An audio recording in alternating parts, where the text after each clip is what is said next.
Hello everyone, welcome back to my channel life insider. আশা করছি তোমরা খুব ভালো আছো। আমরাও খুব ভালো আছি। আজকে তোমাদের সাথে যেদিনের ব্লগটা শেয়ার করছি সেই দিনটি ছিল মহাকুম্ভে যাওয়ার আগের দিন। মহাকুম্ভের ভিডিওটা তো তোমাদের সাথে আমি শেয়ার করেই দিয়েছি আগেই। তো এই ভিডিওটা হচ্ছে তার আগের দিনের ভিডিও। তো সকালবেলা ঘুম থেকে উঠে সায়ন চলে এসেছে একদম কিচেনে রান্না করতে। প্রথমে ভাবলাম হয়তো ইয়ার্কি মারছে, তারপরে দেখলাম না, ও অ্যাকচুয়ালি সবার জন্য ব্রেকফাস্ট বানাতে চলে এসেছে। তো ব্রেকফাস্টে কি বানাচ্ছে চলো দেখি। কি বানাচ্ছ? চূড়া মাটন। ভালো হবে তো?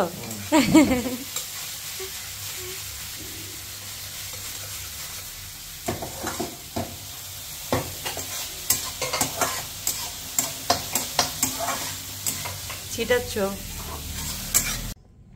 কেন? তোমার বানানো চূড়া মটর দেখো কত সুন্দর বানিয়ে দিয়েছে স্মাইলি। দেখছো এম করে হাসবে তুমি, হাসো তো এভাবে।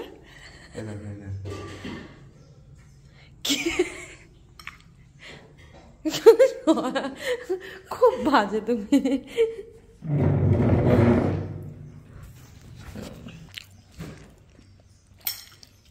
তো ব্রেকফাস্ট করার পর আর ভিডিও করা হয়নি। লাঞ্চ, স্নান, খাওয়া দাওয়া সবটাই হয়ে গেছে। তারপরে আমরা দুজনে মিলে বেরিয়ে পড়লাম একটু কাজে। কালকে যেহেতু এত দূর যাব ঘুরতে, তার জন্য একটা ছোট্ট জিনিস করতে। তো সেই জিনিসটা তোমাদের সাথে আমি অলরেডি আগেই শেয়ার করেছি, তোমাদের হয়তো আমি বলিনি, বাট আমি মেনশন করে দিয়েছিলাম আমার মহাকুম্ভে যাওয়ার ভিডিওতে। প্রথমেই তোমরা দেখেছো আমি গাড়ির পিছনে আমার ইউটিউবের লোগো লাগানো হয়েছে। তো সেটাই আমি আজকে যাচ্ছি বানাতে। দুজনেই মিলেই বেরিয়ে পড়েছিলাম। আর যাওয়ার পথে দেখো গঙ্গা নদীর ওপর দিয়ে যাচ্ছি, কি সুন্দর লাগছে দেখতে।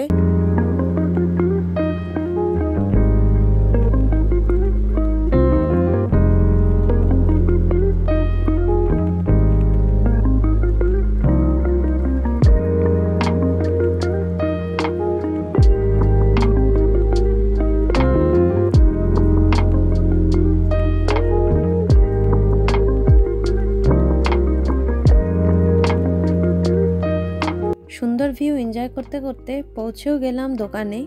দোকানে এসে ডিজাইনটা তো বানানোই ছিল আগে থেকে মাথার মধ্যে, যে কেমন বানাতে দেব। তো ওদেরকে জাস্ট দেখালাম আর ওরা দেখো বানাতেও শুরু করে দিয়েছে সাথে সাথে। মোটামুটি এটা বানাতে সময় নিয়েছিল ওরা 40 মিনিটসের মতো। তার মধ্যে ওদের টুকটাক কাজ, শুধু তো আমাদের কাজ না, টুকটাক কাজ এটা ওটাও ওরা করছিল। দেখো কি সুন্দর ওরা প্রিন্ট করেছে। প্রিন্ট করার পর এত সুন্দর করে ওরা কেটে দিয়েছে, ভীষণ ভালো লাগছিল দেখে। মনে হচ্ছে কত ইজি কাজ না, যে এরকম করে প্রিন্ট করে বের করলাম আর হয়ে গেল।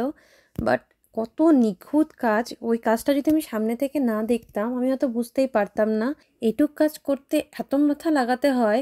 মানে সেটা চোখের সামনে না দেখলে হয়তো বিশ্বাস করতাম না।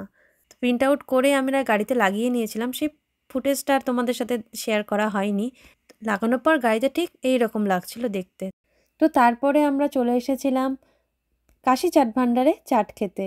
তো বেনারসে থাকবো আর কাশি চাট ভান্ডার আসবো না, এটা তো পসিবলই না। তো তার জন্য এই ভিড়টাকে মাথায় রেখে দুজনে মিলে ঠেলা খেতে খেতে ফাইনালি কাশি চাট ভান্ডারে পৌঁছে গেছি।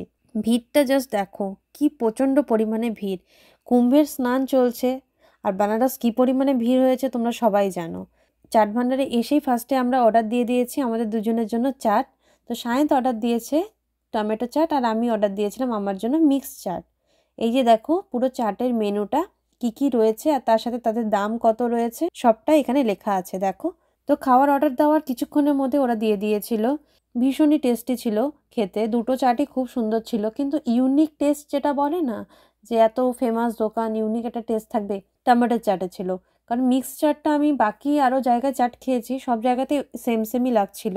কিন্তু টমেটোর চাটের টেস্টটা ইউনিক ছিল, খুবই ইউনিক ছিল, খুবই ভালো ছিল। যদি তোমরা কেউ এখানে আসো টমেটোর চাটটা ট্রাই করো, খুবই ভালো। তো চাট টাট খেয়ে তারপরে আমরা অর্ডার দিয়ে দিয়েছিলাম দুজনে দুটো গোলাপ জামুন। গরম গরম গোলাপ জামুন তারা সার্ভ করেছিল, এত সফট ছিল এটা খেতে। আমি বলছি আর আমার মুখে মনে হয় এখনই জল চলে আসছে, এত ভালো ছিল খেতে।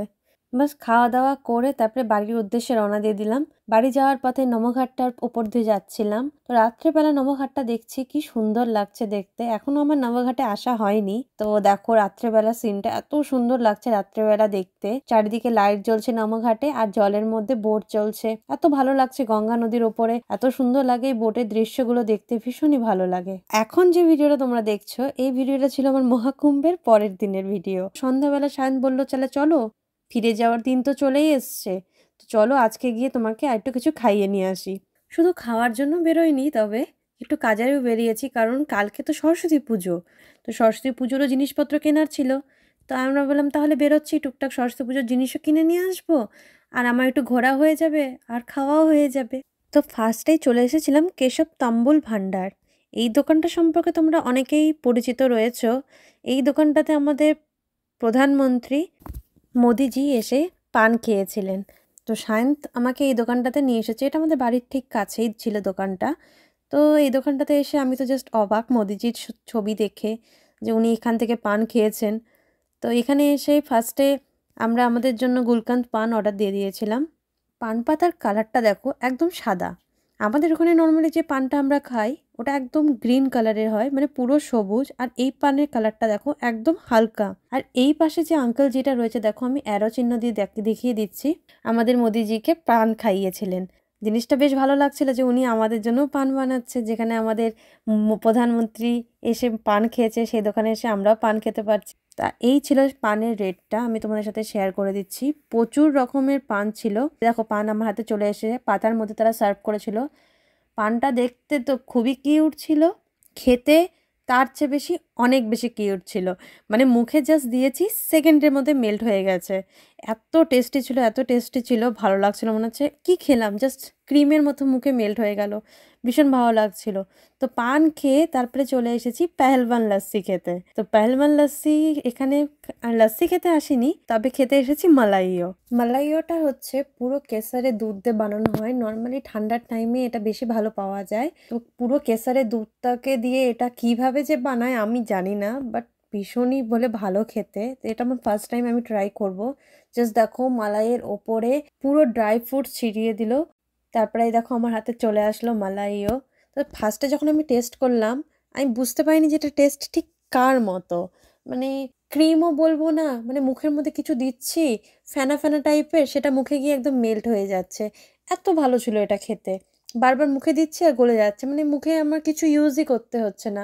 এত সফটি সফটি এটা খেতে, ভীষণই ভালো খেতে ছিল। আর এটা খাওয়ার পরে এর সাথে এক্সট্রা করে মালাইয়ের দুধ দেওয়া হয়। তো সেটা আনলিমিটেড থাকে, যে যত খাবে তাকে তত গ্লাসই দেওয়া হবে। এই দেখো আমি চলে গিয়েছি দুধ নিতে। তো বেশি তো একদমই এটা খাওয়া যায় না, পুরো কেসারের মিল্ক। যেহেতু এটা সরস্বতী পুজোর আগের দিন, তার মধ্যে মহাকুম্ভে স্নান, মানে সমস্ত কিছুর জন্য বেনারসে ছিল মারাত্মক ভিড়।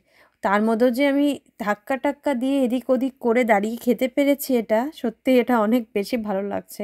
তো আমি তোমাদের লোকেশনটা বলে দিচ্ছি। শ্রীগুরু রবিদাসের যে গেটটা রয়েছে তার ঠিক অপোজিটে ছিল এই দোকানটা। মানে পুরো চৌমাথা মোড় চারদিকে যে রাস্তাটা হয়, চৌরাস্তা বলি যেটা আমরা নর্মালি, তার ঠিক এই কোণাতে ছিল পেহেলবান লস্যির শপটা। ভিড়টা জাস্ট দেখতে পাচ্ছ তোমরা কত বেশি ছিল। তারপরে চলে গিয়েছিলাম পুজোর বাজার করতে। তো পুজোর বাজার করার পর দেখলাম সরস্বতী ঠাকুরও তো নেওয়ার আছে। তো ঠাকুরগুলো দেখো কি সুন্দর দেখতে, কি কিউট দেখতে, মুখগুলো দেখো কি মিষ্টি। আমার তো জাস্ট দেখে এত ভালো লাগছিল, এত সুন্দর দেখতে ঠাকুরগুলোর মুখ, আর এত সুন্দর করে সাজিয়েছে। দাম তো মানে আকাশ ছোঁয়া। সরস্বতী পুজোয় ঠাকুরের দাম বেড়ে যায় জানি, বাট 3 গুণ বেশি এখানে ঠাকুরের দাম। এগুলোর মধ্যে কোন ঠাকুরটা আমি নিয়েছি সেটা থাকছে পরের ব্লগে। আজকে ভিডিওটার বড় করব না, আজকের মতো এতটুকুই। আবার দেখা হয় পরে একটা ভিডিওতে। ততক্ষণের জন্য সবাই সুস্থ থেকো, ভালো থেকো, আর ভিডিওটি ভালো লাগলে লাইক শেয়ার কমেন্ট করতে কিন্তু ভুলবে না। Bye bye.